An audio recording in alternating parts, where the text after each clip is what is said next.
tuh, keren.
Di, kurang mau itu di nekul di.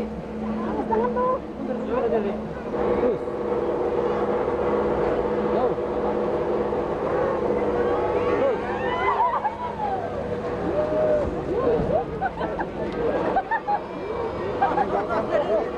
Awas ketabrak. Terus.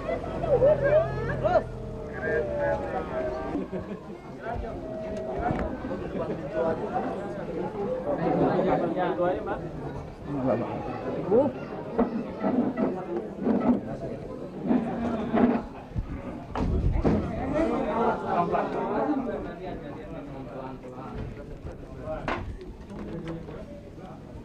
topik apa aja Bu yang dibicarakan dengan Presiden Abdurrahman Wahid? Ya pertama-tama memang ini adalah acara silaturahmi karena sebetulnya Gus Dur itu tahun 83 itu sudah pernah kemari, jadi saya kenal beliau tuh sebetulnya ya sudah cukup lama. Nah kebetulan saya baru sembuh sakit, beliau datang kemari dan saya memang merasa sangat terharu ya karena beliau mempunyai perhatian cukup besar sampai beliau mau datang ke rumah ini, dan sebetulnya ini juga semacam nostalgia ya. Tahun 83 juga sudah pernah ya datang kemari ngomong-ngomong. Tadi itu mengenai Bahara dan menyebut kata Pak Baharudin Lopa itu apa Bu? Apa tadi ya? Kalau nggak salah disebut Pak Baharudin Lopa seperti bulldozer. Kalau nggak salah begitu ya, yang saya dengar tadi. Maksudnya gimana? Ya mungkin beliau itu dianggap tidak pandang bulu ya, mungkin loh, ini persepsi saya ya, tidak pandang bulu dalam menegakkan hukum ya dalam hal ini, mungkin ke sana. Dalam konteks apa Bu tadi bicara Pak Baharudin Lopa tadi? Saya kurang ingat, tapi kalau nggak salah disebutkan ada 2 menteri, satu Pak Baharudin, satu siapa lagi? Marjuki bukan? Jaksa Agung. Pak Mahfud. Pak Mahfud sebagai apa lagi? Mau di rolling ya Bu ya? Yang 3 orang itu Bu, yang katanya 3 orang telah di apa? Disebut-sebut nggak itu siapa Bu yang namanya? ditangkap? Oh enggak ada disebut beliau. Apakah Gus Dur juga bicara soal Megawati? Iya itu. Nyari dukungan gitu Mbak. Enggak ada. Enggak. Kita cuman bicara-bicara ya apa sebagai kenalan lama juga lah. Tapi bicara soal Megawati tadi. Enggak spesifik dibicarakan. Mungkin soal politik Bu, mungkin menyinggung soal memorandum 2 atau mungkin apa gimana? Oh, itu memang saya kemukakan dalam hal ini pemikiran saya memang sangat dibutuhkan ya untuk adanya antara para pimpinan politik ini supaya bertemu, terutama untuk memikirkan nasib keselamatan bangsa kita. Itu yang paling pokok, dan saya memang tegaskan di situ. Saya kemukakan pemikiran saya, hendaknya para elit politik ini untuk menanggalkan kepentingan dari golongannya masing-masing, karena bangsa kita ini memang sudah demikian dililit dengan berbagai kesulitan ya, apalagi warisan yang ditinggalkan selama 30 tahun ini. Tentunya siapapun yang menjadi pemimpin atau yang memimpin bangsa ini tidak bisa melakukan satu perubahan yang begitu drastis seperti orang membalik telapak tangan. Jawaban Gus Dur gimana, Mbak Met? Ya, beliau setuju dengan pemikiran saya. Mbak Rahmawati tadi sampaikan Gus Dur soal keraguan terhadap Mbak Megawati, apa itu benar? Enggak. Ditanyakan ya? Apakah Gus Dur menyatakan soal ada upaya pihak-pihak untuk memecah antara Megawati dan dirinya? Enggak disebutkan juga. Kalau mengenai pertemuan empat tokoh, Gimana, Mbak? Intinya beliau, Bapak Presiden itu sangat setuju dengan pemikiran bahwa kita harus bicara bersama-sama untuk membicarakan nasib bangsa. masih 4 tokoh gitu kan. Tapi Ya, secara artinya kalau sekarang jelas itu ada Pak Amin,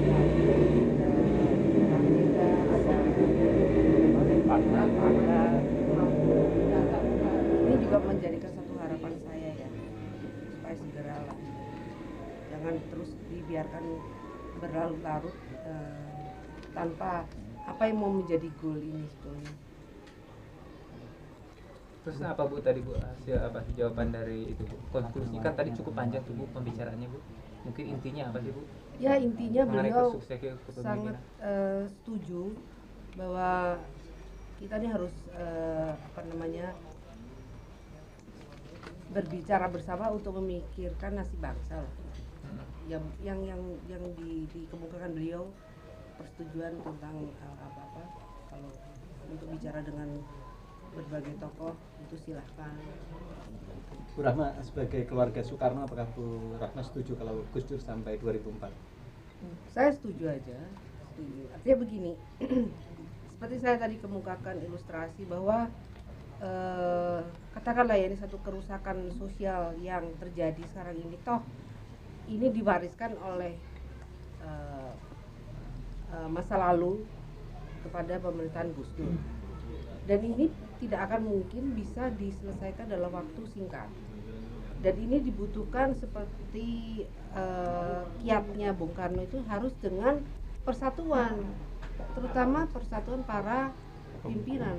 Elit politik ini harusnya mempunyai concern, yaitu untuk kepentingan nasional, bukan kepentingan masing-masing kelompoknya ya. Karena yang sementara saya lihat pertikaian itu banyak diwarnai dengan kepentingan kelompok. Masing-masing merasa bahwa dialah yang paling mampu. Sebetulnya tidak begitu. Karena siapapun saya kira menghadapi situasi seperti sekarang ini itu tidak bisa dengan hanya dengan sendirian melakukan satu perubahan lah, katakan begitu ya. Apa resiko politiknya kalau Gus Dur diturunkan di tengah jalan? Wah, ini menjadi satu presiden yang saya kira sangat tidak baik, karena sekarang ini yang kita butuhkan adalah ketenangan dari para pemikir-pemikir politik ini, bukannya saling bertikai. Kalau dengan kita selalu berselisihan, yang artinya kalau kita tanya berselisih masalah apa sih, tidak ada yang bisa menjawab secara substansial. Tapi ini masalah ekses yang dikemukakan masing-masing ini hanya masalah ekses. Dan ini menjadi presiden yang sangat tidak baik bagi kelangsungan hidup kita berbangsa, bernegara. Terutama kita mengalami satu krisis kepimpinan di sini. Karena itu apa yang dilakukan Wakil Presiden Megawati Soekarno Putri? Saya kira harus tetap bekerja sama dengan presiden. Itu harus. Bu, sikap Mbak Mega terhadap memorandum 2 atau sidang istimewa gimana sih Bu? Satu-satu yang mana saya mesti jawab dulu. Selama Mbak Rama sakit, Mbak Mega sudah Ya memang terus terang belum, tapi saya kira karena memang kesibukan beliau itu sangat padat ya, jadi belum ada kesempatan. Mbak, satu lagi klarifikasi soal pembicaraan dua menteri Mahfud dengan Lopa. Apakah memang disampaikan oleh Gus Dur rencana katakanlah rolling tempat antara mereka atau gimana? Oh enggak. Dalam konteks apa itu disampaikan oleh Gus Dur? Saya nggak tahu, tapi beliau langsung mengatakan bahwa dua menteri itu ada Pak Mahfud disebut dengan Pak Baharudin Lopa, karena saya kebetulan menceritakan